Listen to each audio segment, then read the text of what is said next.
A few days ago, I was reading an article on Thailand and it opened me to a lot of interesting cultural facts and mysteries surrounding it. Welcome to Life Quotient. In this video, you will get to appreciate some basic principles in Buddhism and how you can apply the same to your life. Now, coming back to Thailand, you will see sheer number of people walking around in orange robes. They are monks and devotees of the local branch of Theravada Buddhism. While some of them are lifelong holy men, a curious feature of the society is many normal people enter the monastic orders at some point in their life, even if it is just for a few weeks or months. The Thais believe that this experience gives them a better perspective of life, teaching them valuable life skills. Learning this, I was inspired to delve deeper into the philosophy of Buddhism. A distinct feature of Buddhism is you are meant to discover things by yourself. Buddhism views existence as series of brains. According to Buddha, many of them are self-created. You don't have control over what happens to you, but you can influence your thoughts and the response towards it. As the first verse of Dhammapada, a Buddhist text deeply revered in Thailand, states, "All that you are is a result of your thoughts." The teachings of Buddha is meant to channelize some of the self-destructive tendencies for a higher purpose. The essence of Buddhism is discipline, a trait that can be applied to all aspects of your life. Now I move on to talk about the 5 attributes of human nature from a Buddhism perspective and what is in it for you and how you can adopt your life. Anatman meaning letting go of your ego. The primary goal of Buddhism is to let go of your ego. This is the key ability to overcome many of the little pains that plague your existence. Yet it is incredibly hard to do. The ego is ingrained deep in your psyche due to the fact that it is evolved as a way to survive. According to evolutionary psychology, your instincts and thought patterns develop to help you navigate the complex world. The goal of your ego is to keep you alive and reproducing. Today, however, the many mechanisms that were meant to ensure your survival are also the root cause of your pains. The goals of your ego and of Buddhism often clash. The ego drives you to always want more, but this striving is also the cause of your suffering. Things are fluid, they change. You are not the same person you were a few years ago, and in the future you won't remain the same person as you are today. In this context, you will recognize that most things don't matter at all. The next one is Shila, meaning engaging in just action. In life, you are often faced with choices. One course of action is advantageous to you. The other course of action is the right thing to do. Which one would you pick? Most people usually pick the first one, yet the world would have been a better place to live if more people did the right thing instead.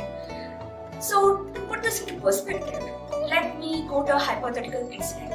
Imagine that you are walking on an empty street and then there is a person who is walking ahead of you. That person accidentally happened to drop a valuable belonging, let's say a wallet or a watch.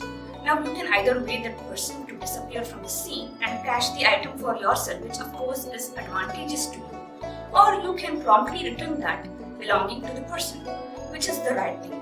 This is the Buddhist concept of Shila, that is engaging in just actions. It is about living in an ethical way, not lying or stealing, and doing things that profit others.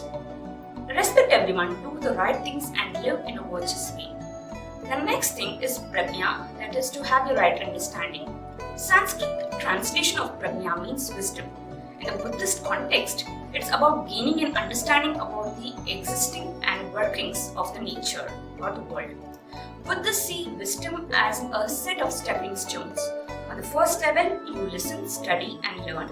On the second level, you start contemplating on all the knowledge you have gained. Finally, on the third level, you gain enlightenment.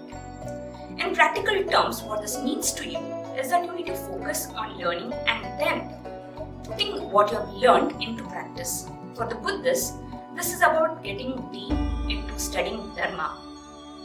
One way you can apply this is to focus some time on your internal development, getting closer to nature and trying to make this world a better place to live.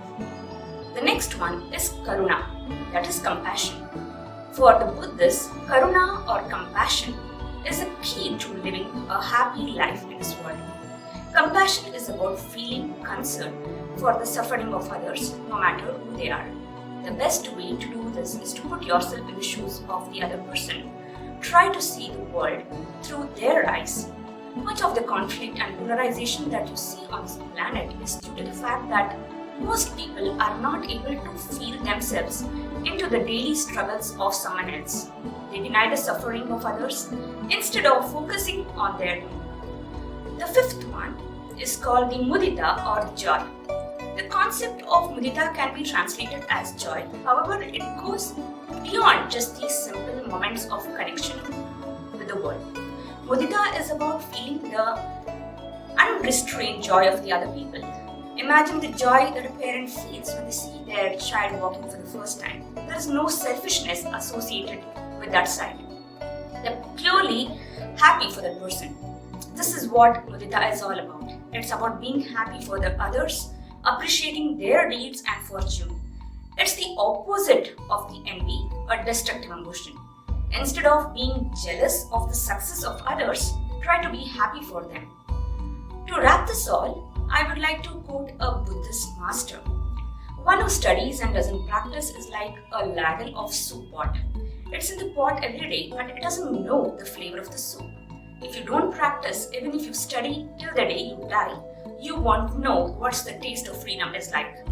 The main point here is to apply what you have learned. I hope you found some inspiration from this video. If you like this video, do like and share and subscribe to my channel if you have not done it yet. Thank you for watching.